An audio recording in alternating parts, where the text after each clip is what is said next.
With fake news being so prominent in the journalism world today, I set out to hear the thoughts from other journalists in the field. I was given the privilege to interview journalism professor Nick Geidner over the topic. Here's what he had to say. My name is Skylin Bracey. I'm a junior here at UT, studying journalism and electronic media. Thank you again for meeting with me. No problem. Would you mind just kind of giving me a rundown of what you do here and how you are in the journalism department? Okay. My name is Nick Geidner. I'm an assistant professor in the School of Journalism, and I run Land Grant Films, a documentary program.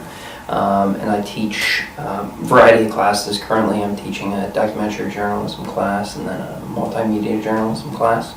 And then I teach the intro reporting class in our graduate program and our master's program. Nice, awesome. Well, when you hear the word fake news, like what's the first thing that comes to your mind? I think fake news is just a term that's gotten really popular, and because of its popularity, carries little to no meaning anymore. I think it was meant to refer to really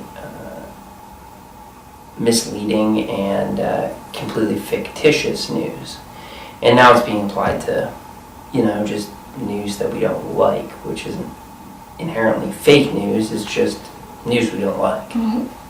Yes, exactly. And I don't know if you followed the presidential election this year, but I don't know, did you see any fake news, or did you come across any absurd news that's not true? Well, I think there was a lot during the election. I think most tragically was the Hillary Clinton Pizzagate kind of fake news that was swirling about that ended up leading to someone going to the pizza store referenced, or the pizza restaurant referenced in the story, with a gun. And so I think that's the most dramatic, from the election, the most dramatic one. Well, why do you think that fake news cases are showing up more and more in today? Well, I think it's important to realize fake news and conspiracy theories have always been around. They've always been there, it's just now we come across them more because of social media. Before, you needed to, go and sign up for a newsletter to get the crazy conspiracy theory newsletter and find out about the moon landing being fake or whatever. But now it shows up on our Facebook feeds, and I don't think a lot of us really dig into them and read them really, but maybe we see something ridiculous and maybe we even sort of think that it's probably not real, but we still like it. And then when we like it, all of our friends see it, or a selection of our friends see it, and some of them like it. And so it just sort of becomes a cyclical kind of thing where it's just growing exponentially. And I think a large portion of the people that are clicking it aren't really thinking that it's 100% real, but they're just sort of like, oh, this is sort of amusing and ridiculous. Okay. Right. So you definitely think that social media is a huge part of... Oh, yeah, for sure. Yeah.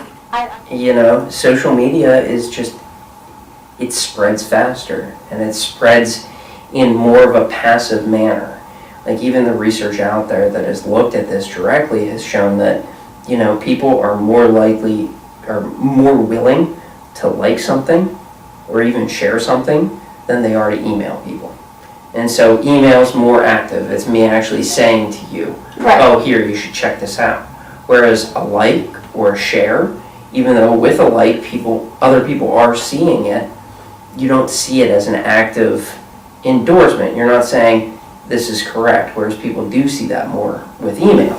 And lastly, do you think that fake news will kind of continue or worsen in the future, or do you think it'll die out? They're creating a system that is shaping what you see, and that's not neutral.